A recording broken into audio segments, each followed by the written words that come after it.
வாழ்க வையகம் வாழ்க வையகம் வாழ்க வளமுடன். அருள் தந்தை வேதாத்ரி மகரிஷி அவர்களின் நாள் ஒரு நற்சிந்தனை. பிப்ரவரி 21. தலைப்பு: தியானமும் எண்ணமும். மனதை நிறுத்தி வைப்பதென்பது இயலாத ஒன்று. ஆகவே தியான பயிற்சியாளரை அவ்வாறு செய்ய சொல்வது எந்த பயனையும் அளிக்காது. நீங்கள் செய்ய வேண்டியதெல்லாம் மன இயக்கத்தை சற்று ஒழுங்குபடுத்துதல்தான். அவ்வாறு ஒழுங்குபடுத்துதல் என்பது நம் தவமுறையிலும் அகத்தாய்வின் மூலமும் நிச்சயம் சாத்தியமான ஒன்றுதான். சாதாரணமாக மனம் ஓர் இடத்தில் நிலைப்பதில்லை.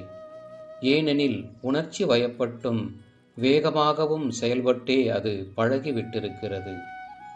உதாரணமாக, மழை நீரானது புவியீர்ப்பு விசைக்கேற்றபடி தனது பாதையை அமைத்து கொண்டு ஓடும்.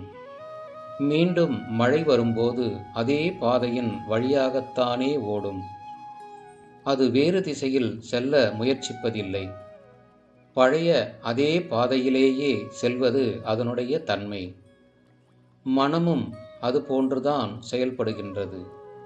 ஆனால் தியானம் என்பதோ அதை பயின்ற பிறகு மனதை பழைய வழியில் செல்லாதிருக்குமாறு வைத்து பழகுவதே ஆகும். இந்த திறனில் வெற்றி கிட்ட சில காலம் ஆகும். ஆனால் இடையில் மனம் தளராமலும் முயற்சியை கைவிடாமலும் இருக்க வேண்டும்.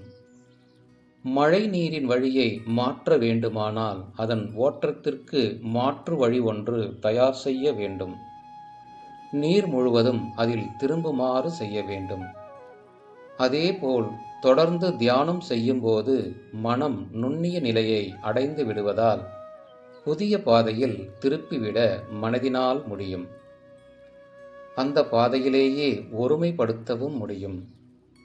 ஆரம்ப பயிற்சி அன்பர்கள் நிறைய பேர் உட்கார்ந்து தவம் செய்யும் கூட்டு தவத்தில் கலந்து கொள்ளும்போது அவர்களின் தவ ஆற்றலும் சேர்ந்து அந்த கூட்டு தவத்தில் கலந்து கொண்டிருக்கின்ற ஆரம்ப சாதகர்களின் ஆற்றலும் சிறிது சிறிதாக பெருகி வரும். அருள் தந்தை அவர்கள் வாழ்க வளமுடன்.